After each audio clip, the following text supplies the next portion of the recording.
Welcome to On This Day. Today's date is February 13th. It is the 44th day of the year, and there are 322 days left until we put 2020 in our rearview mirror. It is the 7th Thursday of 2020, and it is also National Cheddar Day. Like the cheese, National Cheddar Day celebrates one of the most famous cheese types in the United States. It is believed that cheddar originated in the 12th century in Somerset, England. Today, more than a third of all cheese sold in the United States is cheddar in one form of another, whether it's mild, medium, or sharp. If that doesn't float your boat, it's also International Condom Day. International Condom Day seeks to promote the use of condoms as a means of preventing unwanted pregnancies and sexually transmitted infections. It says infections. I always thought it was sexually transmitted diseases, like STD. Anyway, moving on. If you want to celebrate International Condom Day by visiting condoms.com, don't bother. They shut the website down last year. I guess Amazon is taking over the online condom market as well. Anyway, enough condom talk. Let's see what past February 7ths have given us. 1913, the 13th Dalai Lama proclaims Tibetan independence following a period of domination by the Manchu dynasty and initiates a period of almost 4 decades of independence. Side note, the Manchu dynasty was the last dynasty of China. 1914, the American Society of Composers, Authors, and Publishers is established to protect copyrighted musical compositions of its members. As of 2018, there were 670,000 songwriters, composers, and music publishers with over 11 million registered works in the ASCAP.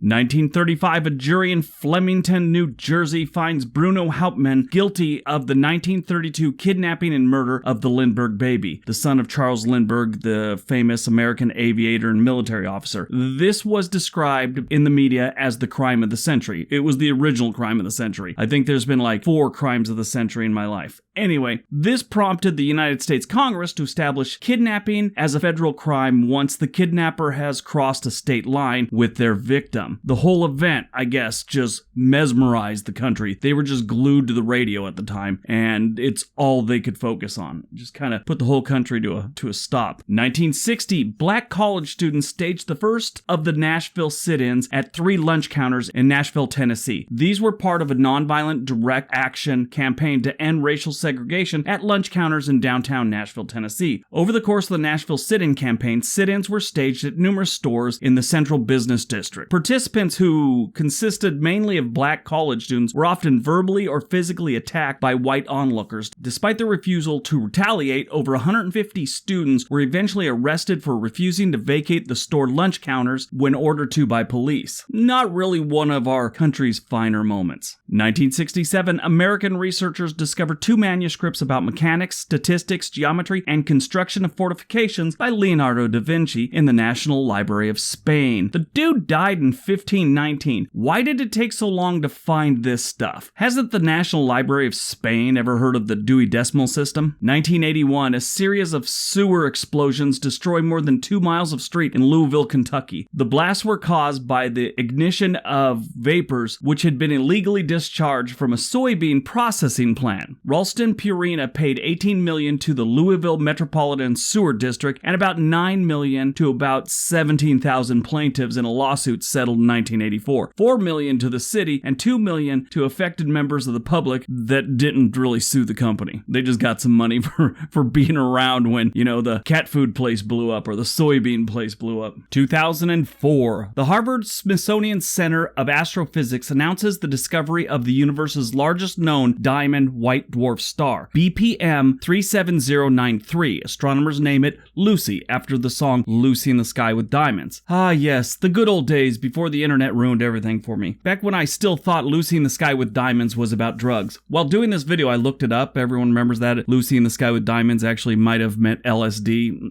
Anyway, it's just one of those urban legends I've had swirling around in my head for like the last 30 years or so. I looked it up. It wasn't about drugs at all. Kind of bummed me out. 2011, for the first time in over 100 years, American Indian tribes are able to hunt and harvest bison just outside of Yellowstone National Park, restoring a century-old tradition guaranteed by a treaty they signed in 1855. The tribes were like, hey, yeah, thanks guys for giving us the right to do something we agreed on over 100 years ago. Stand up, guys. Born on February 13th, 1923, Chuck Yeager, American hero, American general, and pilot. The first test pilot to break the sound barrier. He was born in West Virginia in 1923, and he's still going strong at 96, in case you didn't didn't want to do the math. His wife is 35 years younger than the general, and they live in California. Charleston, West Virginia named their airport after him. It's on a mountaintop, and it can get a little scary trying to land there. 1942, Peter Tork, American singer, songwriter, bass player, and actor. He was Peter in the 1960s TV show The Monkees. He passed away last year. 1956, Peter Hook is born, an English singer, songwriter, bass player, multi-instrument. He's just very talented. Record producer. He was in Joy Division and New Order. I'm a big fan of both Joy Division and New Order. One of the only successful bands to lose their lead singer and become more successful. The lead singer of Joy Division, Ian Curtis, took his own life in 1980, and the band pressed on as New Order, becoming far more successful than Joy Division was. Died on February 13, 1883, Richard Wagner, German composer. Francis Ford Coppola's